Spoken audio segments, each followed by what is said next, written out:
नमो नमः बच्चों। हम पढ़ रहे थे अभिज्ञान शकुंतलम का प्रथम अंक। आज इस लेक्चर में आज हम 19 श्लोकों से आगे का अध्ययन करेंगे। 19 श्लोक तक हम पढ़ चुके हैं। आइए इसे आरंभ करते हैं। बच्चों यहाँ देखिए, ये 19वां श्लोक है जो हम पहले कर चुके हैं। इससे आगे आज हमें अनसुईया से प्रारंभ करना है। इस श्लोक में हमने जाना कि यहाँ राजा जो है मन में सोच रहे हैं कि शकुंतला वास्तव में ही बहुत ही सुंदर है। यहाँ वर्णन किसका है? शकुंतला को किसके समान बता दिया? लता के समान।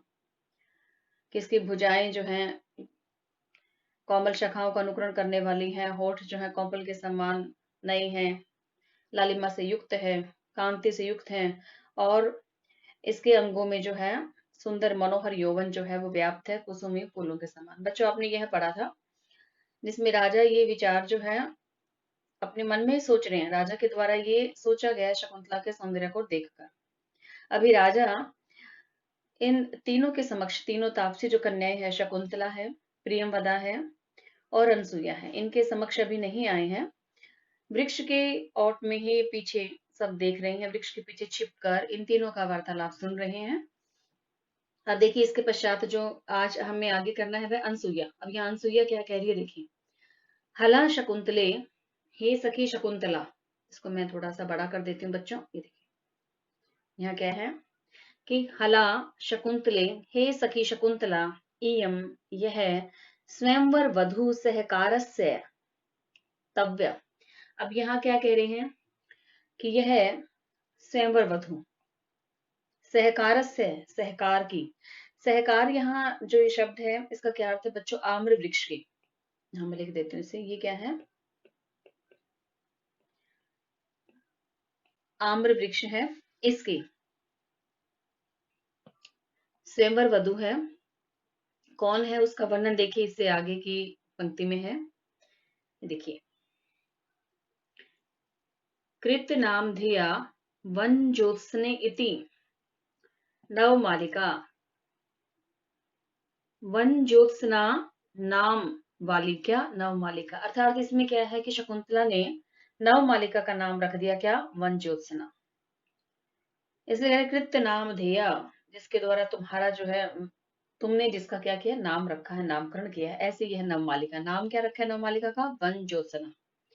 अब यह जो वन ज्योत्सना नाम जो रखा गया तुम्हारे द्वारा, यह किसकी स्वयंवर वधु है? यह किसकी स्वयंवर वधु बच्चों? इसके देखिए, आम्र वृक्ष की। अब यह अनसुईया शकुंतला से कह रही है कि हे सखी शकुंतला, यह जो वन ज्योत्सना नाम रखा है जो तुमने इस नव मालिका का, यह जो नव मालिका है यह क्या है? सहकार की स्वयंवर वधु है। अर्थात सहकार से क्या तात्पर्य? आम्र वृक्ष की स्वयंवर वधु नव मालिका है। अब यह अनसुईया ने क्यों कहा है? क्योंकि शकुंतला ने जो है अब उसे जल नहीं दिया था, पानी नहीं दिया था उसमें। तो कह रहे अनसुईया ने यह उसको स्मरण दिलाया और क्या कहा देखिए आगे। एनाम विस्मृता हसी, तुम इसे भूल गई हो। ये कौन कह रही है? अनसुईया। किससे कह रही है? शकुंतला से, कि तुम इसे भूल गई हो। किसे? आम्र वृक्ष की स्वयंवर वधु नव मालिका जो लता है, जिसका तुमने नामकरण भी किया है, नाम भी रखा है। क्या रखा है? वन ज्योत्सना। इसको तुम भूल गई हो, उसको तुमने पानी नहीं दिया है। इनाम विस्मृता हसी से तुम भूल गई हो। तो यहाँ देखिए इसमें शकुंतला क्या कह रही है। शकुंतला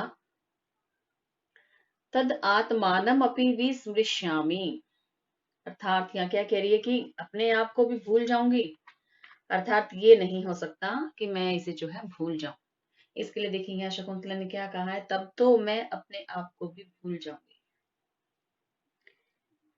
लताम उपेत्य अवलोक्य च, लता के पास जाकर, अवलोक्य और उसे देखकर। कि अब यहाँ इसमें अब देखिए यहाँ क्या कह रही है।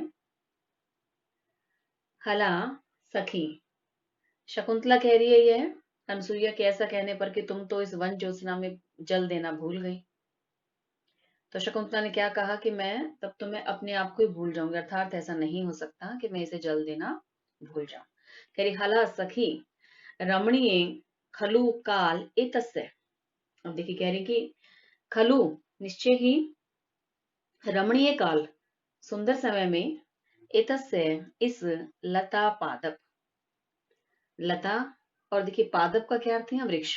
यहाँ देखिए इसमें दो हैं बच्चों की, क्या लता है और पादप है। लता और पादप इन दोनों का मिथुनस्य अर्थात इस जोड़े का व्यतिकरण संवृत संबंध हुआ है। अब यहाँ पर लता कौन है? लता यह है जो पद किसके लिए आया है? नवमालिका। पादप जो ये वृक्ष किसके लिए आया है? आम्र वृक्ष। तो बच्चों इस तरह से इसमें प्रश्न पूछा जा सकता है कि लता जो है ये पद किसके लिए प्रयुक्त हुआ है? नवमालिका के लिए। नवमालिका का क्या नाम है? वन ज्योत्सना। और यह वन ज्योत्सना नाम किसने रखा है? शकुंतला ने। इसी तरह से पादप जो ये है यह पद किसके लिए है? आम्र वृक्ष के लिए। आम्र वृक्ष का दूसरा नाम यहाँ क्या है? उसके लिए क्या शब्द प्रयोग किया है? सहकार। तो सहकार या आम्र वृक्ष या पादप एक ही है बच्चों। यह इसी प्रकार से लता, नवमालिका, वन ज्योत्सना एक ही है। अब यहाँ इसमें कह रहे कि सुंदर समय में, निश्चित ही कह रहे कि सुंदर समय में लता का यानी नवमालिका का और पादप आम्र वृक्ष का, इनके जोड़े का संबंध हुआ है।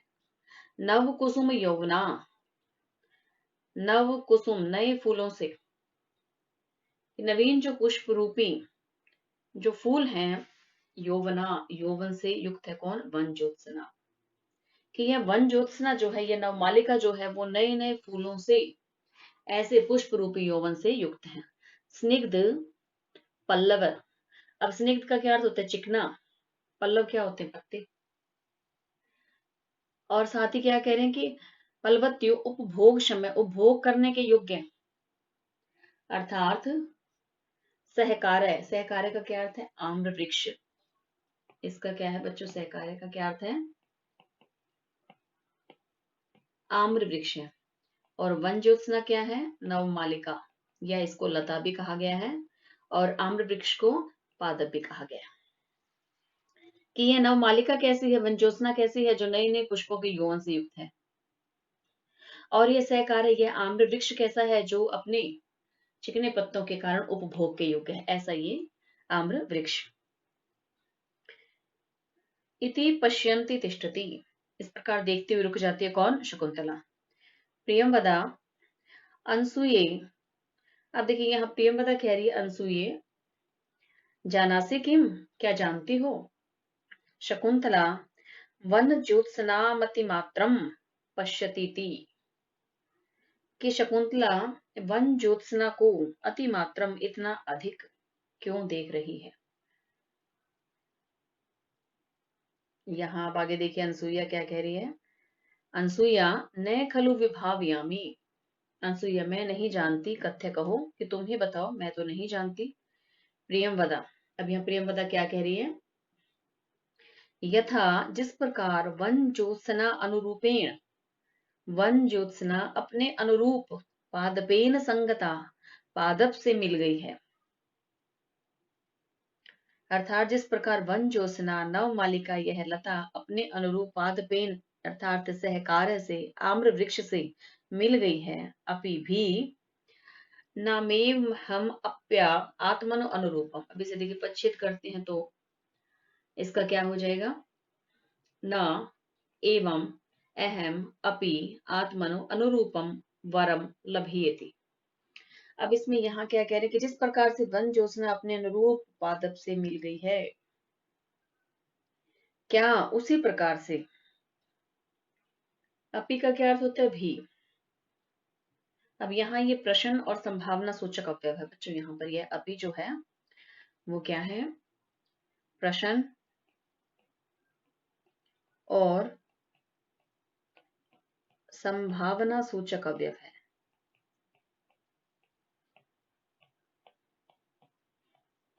अवयव है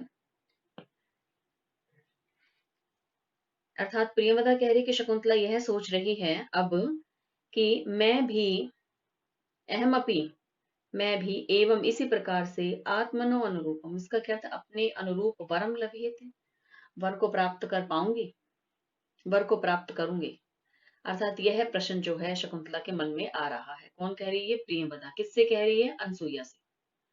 प्रियंवदा ने क्या कहा कि जैसे वन ज्योत्सना ने अपने अनुरूप पादप को पा लिया है, आम्र वृक्ष को पा लिया है, उसी प्रकार से क्या यह शकुंतला भी अपने अनुरूप वर को प्राप्त करेगी। ऐसा कौन सोच रही है? शकुंतला।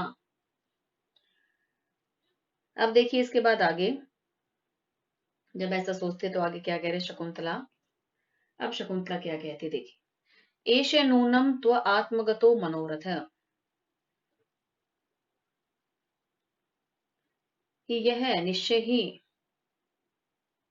तुम्हारे आत्मगतो मन में आया हुआ मनोरथ इच्छा है, कि यह तो तुम्हारी इच्छा है। अर्थात शकुंतला यह क्या कहना चाह रही है कि मेरी इच्छा नहीं है ऐसी, प्रेमवदा यह तो तुम्हारा मनोरथ है। मनोरथ क्या होता है? मन का रथ।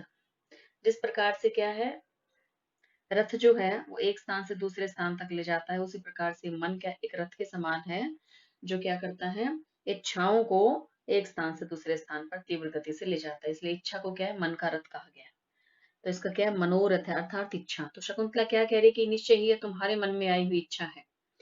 इति क्लशम आवर्जयति, ऐसा कहकर घड़े से जल जो है उससे क्या करती है, पौधों को सींचती। यह कहकर वह क्या करती है, अपने जो कार्य कर रही थी वह पौधे सींचने का, अपने घड़े के जल से वह कार्य करना आरंभ कर देती है। राजा अपि नाम, अपि भी नाम कुलपते इयम। अब देखिए यहाँ कुलपते इयम अस्वर्ण क्षेत्र संभवा सयात। अब देखिए यहाँ पर कुलपति अर्थात महर्षि कणों की इयम, यह कौन, शकुंतला, यह जो संतान है शकुंतला, अस्वर्ण क्षेत्र संभवा, अस्वर्ण क्षेत्र से उत्पन्न है, होगी या हुई तो। अब यहाँ राजा के मन में क्या विचार आ रहे हैं कि यह जो शकुंतला है, क्या यह कुलपति से अस्वर्ण क्षेत्र से उत्पन्न संतान है? क्या यह कुलपति की जो संतान है अस्वर्ण क्षेत्र, अस्वर्ण क्षेत्र का अर्थ क्या होता है बच्चों इसमें, कि जो समान वर्ण वाले ना हो। अर्थात यहाँ क्या कुलपति ब्राह्मण है, तो कुलपति की जो पत्नी है वह क्या ब्राह्मणी होगी। अब यहाँ राजा को क्या संदेह हो रहा है कि शकुंतला जो है वो अस्वर्ण क्षेत्र से उत्पन्न तो नहीं है कहीं। ऐसा कौन सोच रही है यहाँ पर? ये किसके द्वारा सोचा गया बच्चों? यहाँ राजा के द्वारा, राजा के द्वारा यह सोचा गया है। अब राजा ने जैसे ये सोचा कि यह अस्वर्ण क्षेत्र से उत्पन्न है, ऐसा विचार राजा के मन में क्यों आया?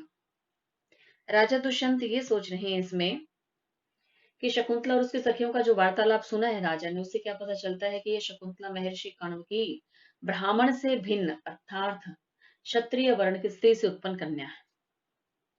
इस कारण मुझे यह क्षत्रिय द्वारा पत्नी रूप में ग्रहण करने योग्य है। तो इसका अब देखिए यहाँ यह जो वर्णन आ रहा है, राजा के मन में पहले विचार आए हैं कि महर्षि कुलपति जो कण्व है उनकी ब्राह्मण से भिन्न अस्वर्ण क्षेत्र, यदि ब्राह्मण से भिन्न वर्ण की स्त्री से उत्पन्न कन्या है, कह रहे कि अथवा कृतम संदेहेन, अथवा संदेह करना व्यर्थ है, संदेह नहीं करना चाहिए। अब राजा के मन में यह सब विचार आते हैं, ऐसा क्यों क्यों आए हैं यह सब विचार राजा के मन में, इसका कारण क्या था? अब बच्चों इसमें क्या है, यहाँ जो ऊपर जो वर्णन हमने देखा है उसमें ये देखिए, यहाँ इससे ऊपर जो वार्तालाप हमने पढ़ा है, जैसे देखिए प्रियवदा कह रही है, इससे ऊपर जो हुआ उसमें क्या है, किस चीज की ओर संकेत किया है यहाँ कालिदास जी ने? देखिए इसमें वन ज्योत्सना, साथ ही जो ये वर्णन आया है वन ज्योत्सना और जो आम्र वृक्ष का है, यहाँ पर क्या है, इनका पति और पत्नी का समारोपण किया गया बच्चों। यहाँ पर एक तरह से वन ज्योत्सना को क्या कहा है, पत्नी कहा है, और पादप जो आम्र वृक्ष है उसको क्या कहा है, पति। यहाँ पर इस तरह से पति पत्नी का समारोपण किया गया है। तो इससे यह क्या, यहाँ पर कालिदास जी क्या इसमें कहना चाह रहे हैं कि आगे की जो कथा वस्तु आ रही है अब नाटक में, आगे अभिज्ञान शाकुंतलम में आगे अब क्या होगा यहाँ पर कि दुष्यंत का और शकुंतला के गंधर्व विवाह की ओर संकेत है। जिस प्रकार से वन ज्योत्सना अपने अनुरूप पादप से मिल गई, उसी प्रकार से इसे भी अपने अनुरूप पर मिलने वाला है। यहाँ इसकी ओर संकेत कर रहे हैं कालिदास जी। बच्चों ये तो आप जानते ही होंगे कि जो प्राचीन काल में युवतियों द्वारा पति का स्वयं वर्ण किया जाता था, जो पहले जो समय होता था उसमें तो युवतियों के द्वारा अपने पति का स्वयं वर्ण किया जाता था, जिसे हम क्या कहते थे, स्वयंवर कहा जाता था बच्चों के समय पे। जिसे आपने सुना भी होगा। देखिए इससे ऊपर भी जो वर्णन आया है, देखिए मैं दिखाती हूँ, ये इसमें है बच्चों, जो अभी हमने इसमें पढ़ा है ऊपर। देखिए यहाँ ये है, ये देखिए इसमें यहाँ क्या है बच्चों, इसमें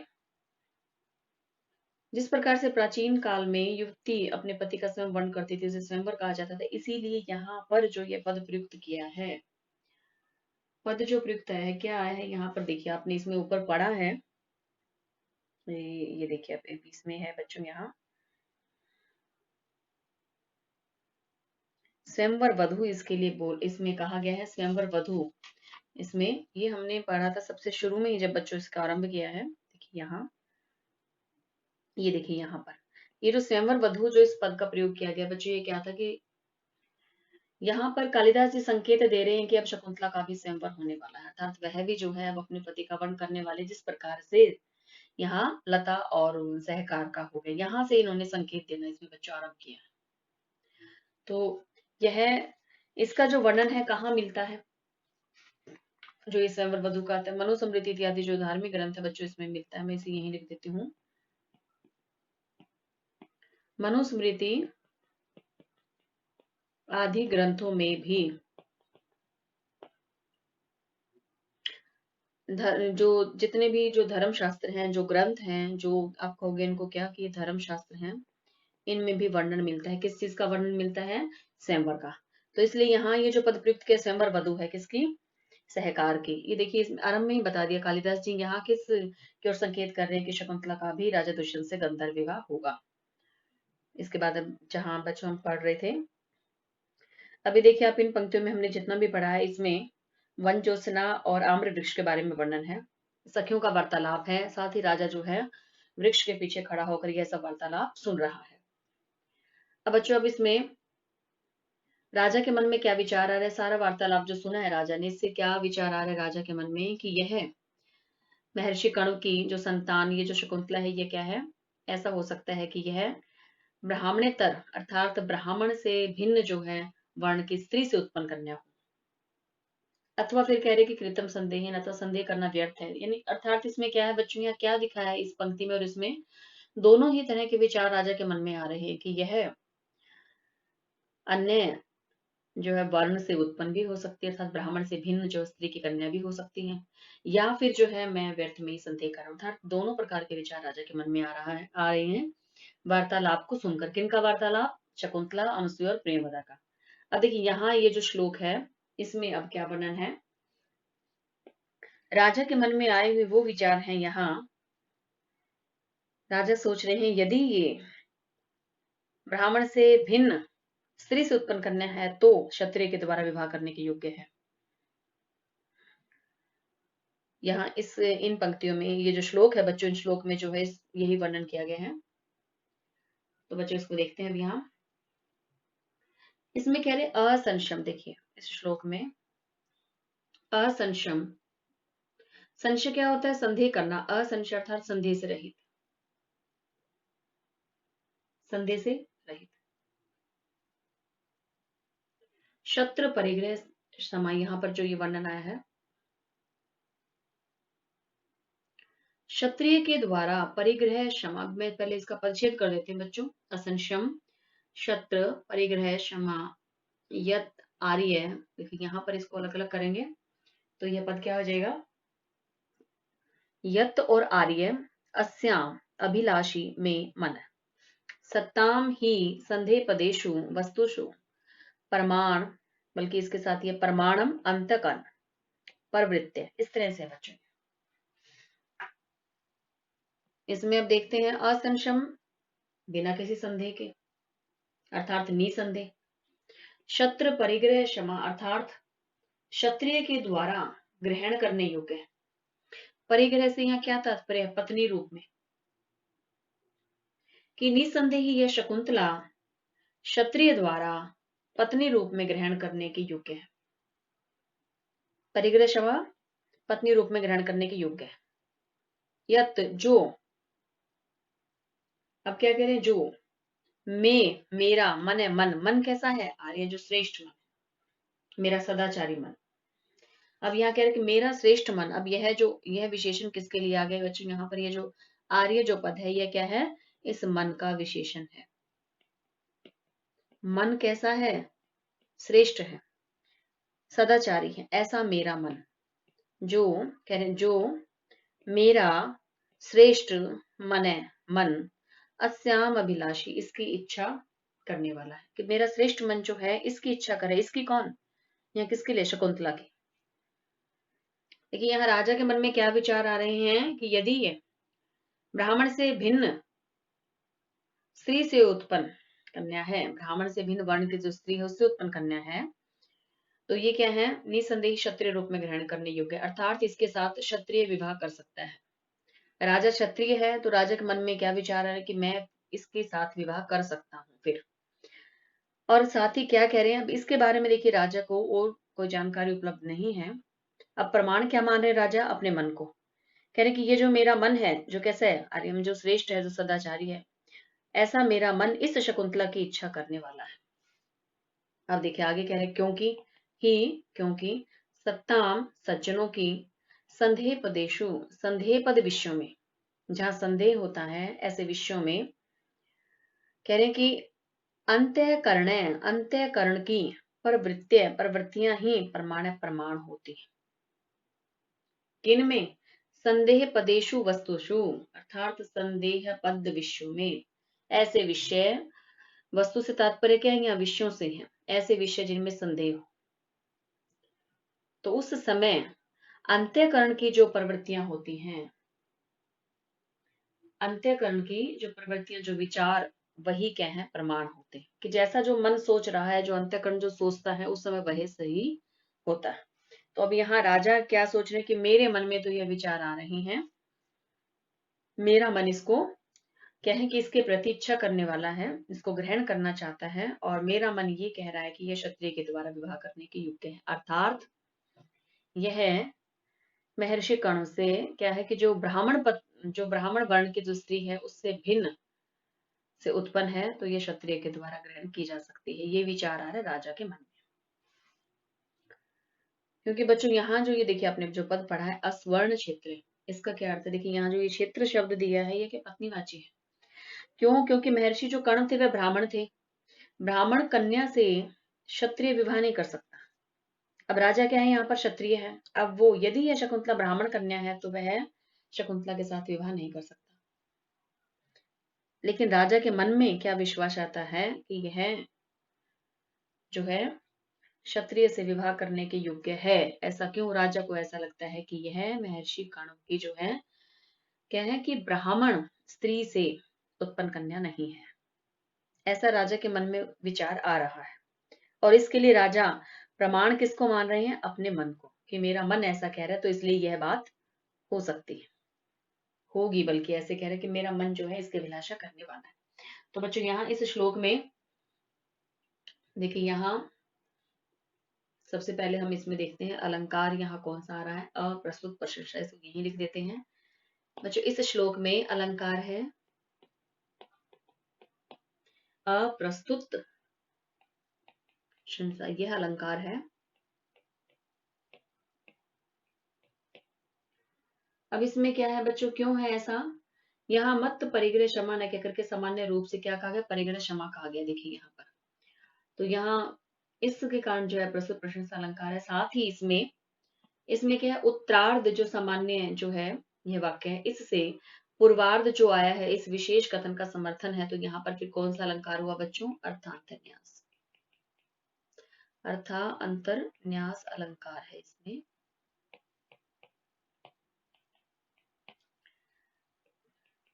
साथ ही बच्चों इसमें अब हम देखते हैं छंद कौन सा है, वंशस्थ, यहीं पर इसको लिख देते हैं, इसमें छंद है बच्चों वंशस्थ, छंद का प्रयोग है।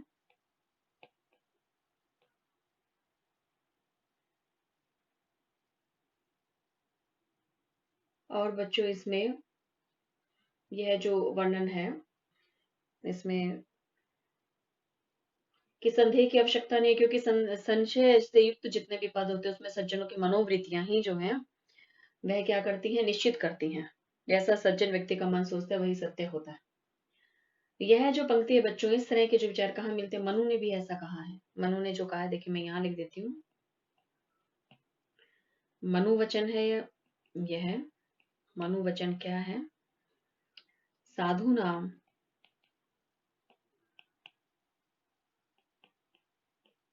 आत्मानम। क्या लिखे, साधु नाम हो गया, और उसके बाद क्या लिख दिया मैंने, आत्मान, आत्मन, बल्कि यही आएगा, और यहाँ पर आ जाएगा स, तुष्टि देव। ये च, यह है बच्चों, इसमें ये मनु ने कहा है, मनु वचन में हमें पढ़ते हैं, साधु नाम आत्मन, आत्मन है तुष्टि रेव च। जो सज्जन व्यक्ति होते हैं, जो साधु व्यक्ति जो होते हैं, उनके आत्मन है, मन की जो तुष्टि, जो संतुष्टि होती है वही सही होती है। ये है बच्चों इस विचार। और इसमें देखिए अब यह है जो वर्णन आया है बच्चों इसके अंदर, इसमें पद हम देखते हैं, शत्रु परिग्रह क्षमा। यहाँ पर क्या है, इसे मैं यही लिख देती हूँ, ये देखिए यहीं पर है बच्चों, इसमें है शत्रस्य परिग्रह से क्षमा। तो इसके अंदर बच्चों कौन सा समास है, षष्ठी तत्पुरुष, ये इसके अंदर समास हो गया। इसके बाद इसी प्रकार से आप देखिए यहाँ पर जो ये पद है संधि पदेशु, इसमें ये है, इसमें क्या है, संधि से पदेशु। और इसमें अब कौन सा बच्चों इसमें समास है, षष्ठी तत्पुरुष समास इसमें है बच्चों। इसी प्रकार से आप यहाँ देखिए जो पद है इसमें, अंत्य करने जो पद है बच्चों, इसके अंदर क्या है, अंत्य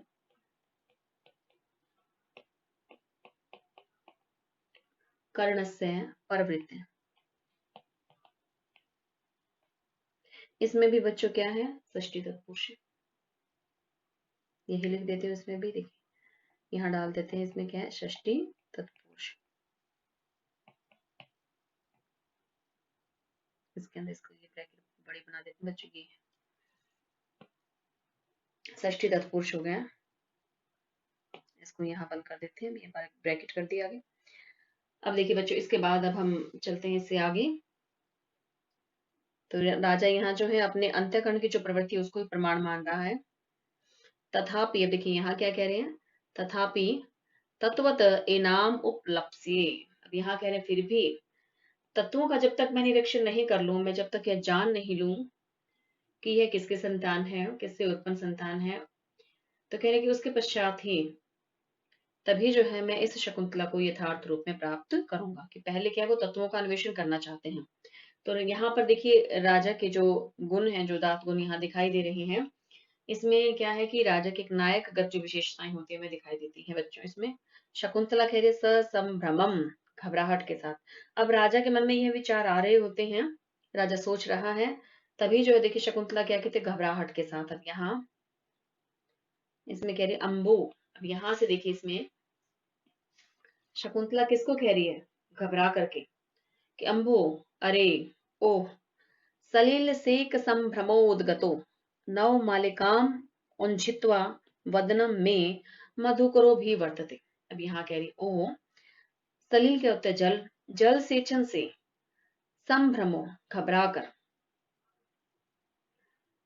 उदगतो उड़ा हुआ, कह रहे कि मधु करो, यह जो भ्रमर है, यह नव मालिका मुंजितवा, नव मालिकों को छोड़कर, वदन मुख में, मेरे मेरे मुख की ओर अभी बढ़ते आ रहा है। अब यहाँ शकुंतला जो है किससे घबरा जाती है, एक भ्रमर जो है, मधुकर जो है, वह नव मालिका को छोड़ करके और शकुंतला के मुख की ओर जो है आ रहा है। ऐसा कब होता है, जब शकुंतला जल सेचन कर रही है, उस समय भ्रमर जो है उसके मुख की तरफ आता है, किसको छोड़कर, नव मालिका को। इति भ्रमर बाधाम रूप्यति, ऐसा कहकर भ्रमर की जो बाधा है, भ्रमर से जो पीड़ित होने का अभिनय करते हुए, नाटक करते हुए, राजा सस्पृहम, इच्छा के साथ। अब देखिए यहाँ ये अगला श्लोक है बच्चों इसमें। अब राजा इच्छा के साथ, यहाँ ये जो श्लोक है ये क्या है, राजा के द्वारा ही है। यह राजा जो सोच रहा है जब शकुंतला को जो है भ्रमर पीड़ित करता है और राजा क्या सोच रहा है, क्या विचार आ रहे हैं, वो बच्चों इस श्लोक में है। अब यहाँ कह रहे हैं इसमें इसमें कि चल पांगा। अब यहाँ तो क्या है, शकुंतला भ्रमर को हटाने की जो चेष्टाएं हैं वो वही सब वर्णन है इसके अंदर, कि शकुंतला जो है क्या कर रही है, उस भ्रमर को हटा रही है। लेकिन भ्रमर जो है वह क्या कार्य कर रहा है। अब राजा क्या सोच रहा है मन में कि चल पांगाम दृष्टि। अब बच्चों यहाँ इसमें देखिए चल पांगाम, इसका क्या अर्थ है, चंचल। चल है इसमें और अपांग है, अर्थात इसका क्या अर्थ हुआ कि कोनों तक, चंचल नेत्र प्रांतों वाली, ऐसी क्या दृष्टि, दृष्टि को स्पृश से स्पर्श कर रहे हो, बहुशो बार बार, वेप तुम, वेप तुम मीन्स कांपती हुई, भय से कांपती हुई। कांप क्यों रही है शकुंतला, डर रही है, भय के कारण है। दृष्टि कैसी है शकुंतला की, चंचल है, चंचल है। और यहाँ पर है, ये है जिसके लिए कह रहे हैं बच्चों, जिसके लिए कह रहे हैं, देखिए उसमें क्या है, यह जो श्लोक है, देखिए ये यहाँ से बच्चों आरंभ है और ये यहाँ तक है ये श्लोक। इसमें देखिए यह जो पद है मधुकर, ये भ्रमर के लिए है। मधुकर का क्या अर्थ है, देखिए मैं इसे बड़ा कर देती हूँ यहाँ थोड़ा सा। भ्रमर, ये क्या है, संबोधन है। यहाँ राजा क्या कह रहे, हे भ्रमर, कि हे भ्रमर, हे भौरे। देखिए अब यहाँ से कि तुमने तो क्या किया है, तुम तो चंचल दृष्टि को तुम स्पर्श कर रहे हो। अब चंचल दृष्टि किसकी है, शकुंतला की।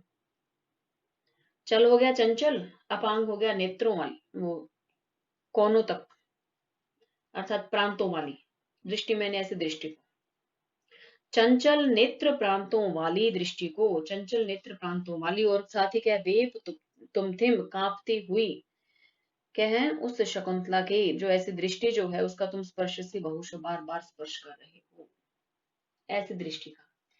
दृष्टि कैसी है, यहाँ कह रहे हैं कैसी दृष्टि है, किसकी दृष्टि है, शकुंतला की दृष्टि कैसी है, जो चंचल नेत्र प्रांतों वाली है, ऐसी दृष्टि है। वेप तुम थिम, जो कांप रही है कौन है, शकुंतला। जिसकी दृष्टि चंचल हो रही है वो कौन है, शकुंतला। ऐसे शकुंतला का तुम बार बार स्पर्श कर रहे हो। कौन स्पर्श कर रहे हैं, भ्रमर। ये कौन कह रहे हैं, राजा। किससे, भ्रमर से। और यह राजा के मन में ही आए हुए विचार है। अभी किसी के समक्ष राजा ने जो है बात नहीं की है, राजा ने किसी के समक्ष अपने आप को प्रकट नहीं किया है। भ्रमर को देखने के पश्चात राजा ये सोच रहे हैं। एक तरह से ये राजा जो है भ्रमर को ही संबोधित करते हुए कह रहे कि अरे भ्रमर, तुम तो बार बार इस शकुंतला का स्पर्श कर रहे हो। रहस्य आख्या ईव, अब देखिए यहाँ पर ये जो पद है रहस्य, रहस्य की, आख्या ईव अर्थात कोई आख्यान, कोई बात कहने के जैसे। स्वनसी, गुंजन करना, गुंजार करना। मृदु, कोमल। कर्ण, कानों के पास। अंतिक होता है पास, चर होता है विचरण करना, कान के पास विचरण करने वाले, घूमने वाले। मृदु स्वनसी अर्थात क्या कर रहे हो, मधुर गुंजन। मृदु का अर्थ होता है वैसे कोमल, यहाँ के मधुर, स्वनसी गुंजन कर रहे हो। किसके भांति, कैसे, रहस्य की बात को बताने वाले की जैसे। जैसे कोई व्यक्ति जो है कोई गुप्त बात किसी को बतानी हो तो वह क्या करता है, कान के पास जाकर के उस व्यक्ति को बताता है। यदि कोई रहस्य की बात बतानी है, कोई गोपनीय बात बतानी हो, तो उसी प्रकार से ये भ्रमर क्या कर रहा है, गोपनीय बात बताने वाले व्यक्ति की तरह ही कान के समीप घूमने वाले तुम तो क्या कर रहे हो, मधुर गुंजन करते हो। अर्थात तुम शकुंतला के कान के पास बार बार घूम रहे हो, जैसे कोई व्यक्ति जो है वो रहस्य की बात बताना जैसे बताता है, इस ऐसे ही व्यक्ति की भांति। अब ये उसके बाद देखिए आगे राजा के द्वारा क्या कहेगा, करऊ, हाथों को, व्याधुवत्या, व्याधुनवत्या अर्थात हिलाती हुई। पिबसी, पान कर रहे हो। रति सरस्व मध्रम, रति का सरस्व, अधर जो है होठों का। अब यहाँ हाथों को हिलाते हुए कौन है, शकुंतला। हाथों को हिला रही है, चला रही है, अर्थात भ्रमर को जो है वहां से हटाने के लिए अपने हाथ इधर उधर जो है उसको कर रही है। तो यहाँ क्या लिखा, करऊ व्याधु मंतव्य, अर्थात अपने हाथों को इधर उधर चलाती हुई। ऐसी शकुंतला के जो रति का जो सरस्व अधर होता है उनका तुम पान कर रहे हो। ऐसे जो है अधरोष्ट का तुम पान कर रहे हो। अधरोष्ट किसके हो गए, शकुंतला के हो गए। हर हाथों को कौन हिला रहा है, शकुंतला। उसके बाद भी तुम क्या है, उसके रति का जो सरस्व होता है, जो होठ है, उसका तुम पान कर रहे हो। अब देखिए इसमें अब राजा यहाँ कह रहे हैं कि वयम, हम तो तत्व अन्वेषान, तत्वों के अन्वेषण में, तत्वों को खोजने में, हता, मारे गए। अब देखिए यहाँ इसका पदच्छेद करते हैं बच्चों, तो क्या है, तत्व अन्वेषा, ये साथ में ये देखिए अन्वेषान, और फिर क्या है इसके बाद मधुकर। इसी तरह से हता से आधा है तो विसर्ग हो जाएंगे, त्वम खलु कृति। अब कह रहे हैं कि हम तो, हमसे क्या तात्पर्य है, राजा के लिए आया है, तत्वा, तत्वों को, अन्वेषान, अन्वेषण करने में, खोजने में है, हता, मारे गए हैं। अब कौन से तत्वों का अन्वेषण कर रहे हैं राजा, यहाँ जो आया है तत्वों का अन्वेषण कर रहे हैं, वो कौन से तत्व है यहाँ पर, कि राजा तो ये सोच रहे हैं कि यह इस ब्राह्मण की संतान है, या ब्राह्मण से भिन्न स्त्री से उत्पन्न संतान है, तो क्या मैं इसे विवाह कर सकता हूँ। अभी शकुंतला के विषय में ही जानकारी लेने की कोशिश, उसका प्रयास कर रहे हैं कि यह किसकी संतान है। तो कह रहे कि हम तो तत्वों के अन्वेषण में ही मारे गए, अर्थात मैं तो तत्वों का अन्वेषण ही कर रहा हूँ, खोज ही रहा हूँ। त्वम खलु कृति, और तुम निश्चय से ही कृतार्थ हो गए। तुम कौन, भ्रमर, खलु निश्चय ही, कृति कृतार्थ हो गए, तुम निश्चय ही कृतार्थ हो गए। अर्थात हम तो तात्विक जो बातें हैं उनका पता लगाने में ही वंचित रह गए, परंतु तुम तो निश्चय ही सफल मनोरथ वाले हो गए हो, जो तुम शकुंतला के इन, जो शकुंतला के पास क्या है कि गुंजन कर रहे हो, आंखों का स्पर्श कर रहे हो, और अधर का स्पर्श कर रहे हो। अर्थात राजा यहाँ क्या कहना चाह रहा है कि मैं तत्वों का अन्वेषण ही करता रहा, लेकिन भ्रमर तो निश्चय ही सफल मनोरथ वाला हो गया। तो बच्चों यहाँ इस श्लोक में राजा के लिए यह बहुवचन शब्द प्रयुक्त हुआ है, वयम। यह जो पद है यह क्या है, बहुवचन है। वयम का प्रयोग क्या कर रहा है कि यहाँ पर ये देखिए, इससे क्या है कि राजा की जो शिष्टता, कुल प्रतिष्ठा, सदाचारिता का द्योतक है बच्चों। भ्रमर के लिए यहाँ जो पद प्रयुक्त किया है वह त्वम है। तो ये त्वम क्या है बच्चों, एक वचन, और ये किसके लिए आया है, भ्रमर के लिए। इसी तरह से यह किसके लिए आ गया, राजा के लिए, राजा के लिए। तो बच्चों यहाँ कवि का क्या आशय है कि जो अशिष्ट जो जन होते हैं वो भले और बुरे का विचार नहीं करते, अपितु कार्य कर डालते। लेकिन यहाँ क्या है कि वो विचार नहीं करते हैं, बस कार्य कर देते हैं और शीघ्र सफल हो जाते हैं। लेकिन जो सज्जन स्वभाव के लोग होते हैं वो अपनी प्रतिष्ठा का भी विचार करते हैं। तो राजा दुष्यंत तो तत्वों का अन्वेषण करे कि किसकी कन्या है, ग्रहण करने योग्य है या नहीं है, किस वर्ण की है, किस गोत्र की है, इत्यादि का पता लगाने में ही व्यस्त रहे। लेकिन इस भ्रमर ने जो है अशिष्टता पूर्वक अपने मनोरथ को सफल कर डाला। तो बच्चों इसमें यहाँ जो है कालिदास जी क्या कहना चाह रहे हैं, क्या शिक्षा दे रहे हैं कि जो अशिष्ट जो जन होता है वह भले और बुरे का विचार नहीं करता, लेकिन जो सज्जन, जो पुरुष, सज्जन जो व्यक्ति होता है वह भले और बुरे का विचार करके ही कार्य करता है कि ये कार्य ठीक है तो करना चाहिए, नहीं तो नहीं। लेकिन जबकि जो अशिष्ट जो जन होते हैं वह ऐसा विचार नहीं करते। तो यहाँ ये शिक्षा देना चाह रहे हैं कालिदास जी। साथ ही बच्चों इसमें देखते हैं, यहाँ यह जो रहसा आख्यायिक जो आया है, यह पद देखिए यह है ऊपर है। इसमें जो है बच्चों इस पद में है उत्प्रेक्षा अलंकार।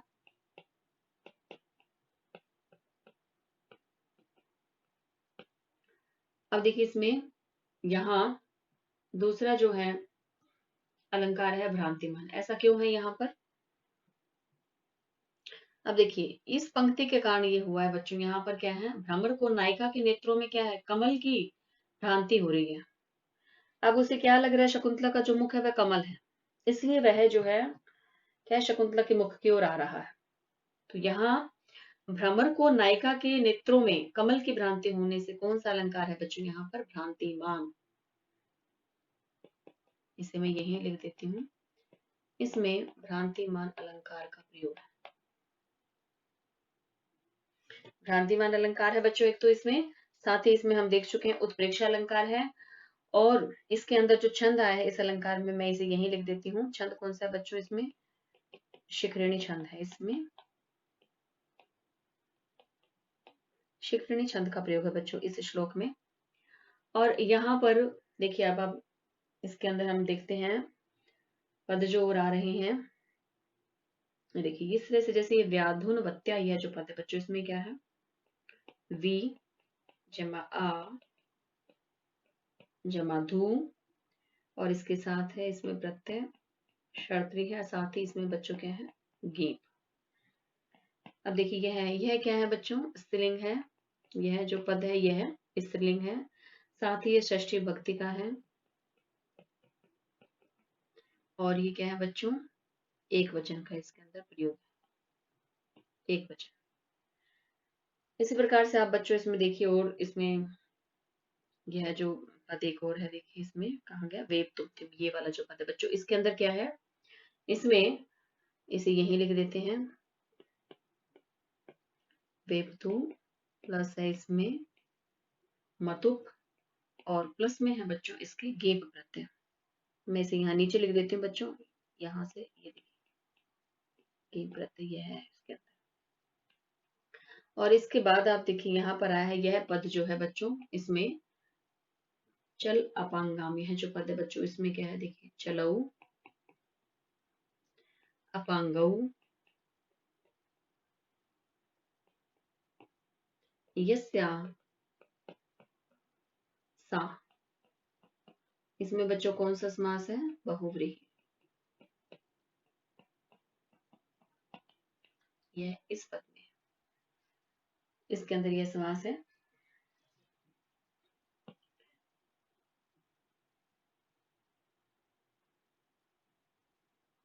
ये इसमें नीचे हम कर चुके हैं बच्चों। अब देखिए इसके बाद यहाँ इससे आगे देखते हैं क्या आ रहा है, इसमें संवाद है बच्चों आगे। अब यहाँ देखिए शकुंतला क्या कह रही है, नएश दृष्टो विरमति, कि ये भ्रमर तो ढीठ है, रुक ही नहीं रहा है, अन्य तो गमिष्यामि, दूसरे स्थान पर जाते।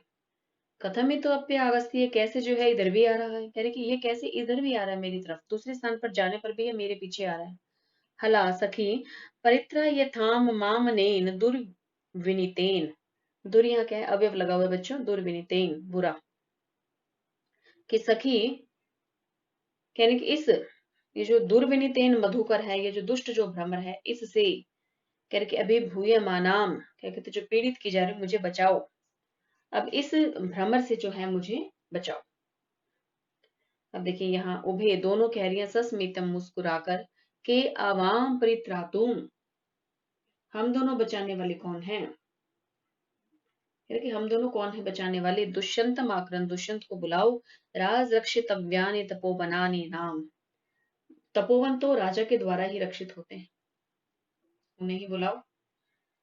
राजा, अब देखिए अवसरो अयम आत्मानम प्रकाशितुम, अब राजा कह रहे अवसर है, अयम आत्मानम अपने आप को, प्रकाशितुम प्रकट करने का।